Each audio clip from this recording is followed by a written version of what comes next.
Alejandro, pues, ¿cómo ves tú que vives la realidad desde Europa? ¿Cómo ves estas tendencias que estamos observando en la época contemporánea? Es decir, a los efectos negativos de las sanciones que Europa, quiero decir Europa para no estar repitiendo cada vez más OTAN y luego Unión Europea, porque la verdad es que cada vez la relación es más simbiótica, ¿no? Ya de pronto no encuentro no tanto la diferencia, pero que sí las hay, por supuesto, pero para efectos, digamos, de pragmatismo, decimos Europa y Estados Unidos o Occidente, y ya incluimos allá Corea del Sur y a Japón y tal vez Australia, más Canadá. Pero bueno, los del bando a los que Putin llamó los 1.000 millones de oro, de estas sanciones que tenían la finalidad de quebrar la economía de Rusia, de atrasarles por 15 años o más tecnológicamente hablando, esta expulsión del sistema internacional de pagos. Pero Alejandro, en un momento de la vida, en un momento de la historia, en el que la mitad del continente europeo es completamente dependiente de los hidrocarburos de Rusia, ¿hacia dónde va tu lectura de esta tendencia, Alejandro? Pues el propio presidente Joe Biden en su momento explicó estas sanciones, ¿no? Y explicó el efecto que podían tener. Decía que ellos, Estados Unidos, se podía permitir ciertas sanciones a nivel energético que podían ser quizá las más duras para Rusia o lo que se pretendía que fuera lo más duro, ya que efectivamente Rusia tiene un gran negocio con la energía, pero que otros países a lo mejor no se podían permitir estas sanciones o iban a sufrir más las consecuencias. Aún así, sigue habiendo voces en Estados Unidos diciendo que después de sufrir las consecuencias los países europeos, lo sufrirán los demás países. Pero aquí claramente son los europeos los que tenían la necesidad desde la OTAN, ¿no? Que se les pedía que cortaran la relación energética clave con Rusia, que era uno de los principales motores de la industria alemana, por ejemplo, este flujo energético a un precio asequible por ser un país vecino, mientras que bueno, pues otros países pues tienen otras relaciones con Rusia a nivel no solamente del gas, sino también del petróleo, de la alimentación y de otro tipo de comercio. Que un país europeo corte relaciones tan duras con Rusia va a tener unas implicaciones geopolíticas que ya se están notando en el continente, en Europa.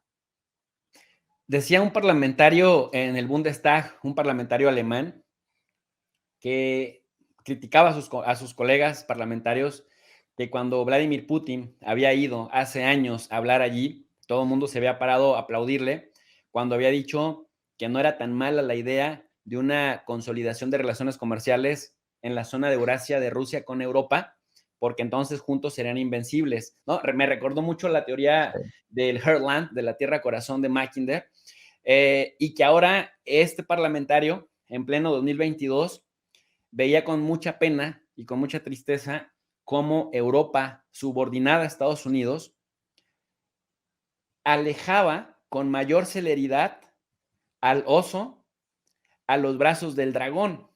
Decía el verdadero rival de Occidente. ¿Estás de Ujú. acuerdo con esa aseveración de este parlamentario alemán, Alejandro? En Europa es que había varias corrientes. Había una corriente de cierre con respecto a la OTAN, ¿no? Un cierre de filas que es el que está triunfando hoy en día, auspiciado principalmente por Polonia, los países bálticos, el Reino Unido y en menor medida, pero también España. Y luego había otras corrientes, como las que estás mencionando, de una Europa centrada en sus intereses, auspiciado sobre todo por los gobiernos alemanes y francés, el de Angela Merkel y Emmanuel Macron. Pero después Emmanuel Macron pues, ha tenido varios cambios. Digamos que esto fue la postura durante el periodo de Donald Trump, porque con el presidente republicano no había la misma sintonía que hay con Joe Biden. Entonces, en el momento en el que vuelve a restaurarse el vínculo Bruselas-Washington, que se ha dado desde 2021 principalmente, ya no hay ese riesgo de que los europeos tengan una autonomía en su defensa ni en sus intereses y esas relaciones buenas con Rusia. Y luego había otra corriente que, aun siendo partidaria de juntarse con Estados Unidos o no, daba igual, pretendía atraer a Rusia para evitar que China pues, tuviera una normalización internacional de muchos aliados que está conformando en Eurasia. Y esto es lo primero que hay que analizar. Han triunfado las tesis de los cercanos a la OTAN. Han acabado con todos los grandes discursos de autonomía estratégica que había en Europa. Es que hasta hace nada era un continuo en Europa escuchar sobre un ejército europeo, la defensa de los intereses europeos, las relaciones más o menos pragmáticas con Rusia para tener una economía europea y no depender de Estados Unidos. Ahora eso no se escucha nada, al revés. Incluso eso está mal visto en parte. Todo lo que no sea un discurso favorable a la OTAN y a ese cierre de filas tan grande que se ha dado, por eso se ha expandido a otros países de la Unión Europea que no formaban parte, no está tan bien visto. De modo que a Rusia, como hemos visto con las sanciones, se la ha empujado, igual que se hizo en otros casos de sanciones, como el caso de Bielorrusia, el caso de Venezuela, el caso de Irán. Son países que durante estos años que han sufrido sanciones se han buscado otros socios. Rusia también. Rusia ha encontrado quien le salve de estas sanciones a nivel económico, pues las va a sufrir, pero no ha colapsado. Y en este momento, esos son China, como has dicho, el dragón, y la India, porque no hay que olvidarnos de que la India está apoyando a China, a Rusia incluso más que China.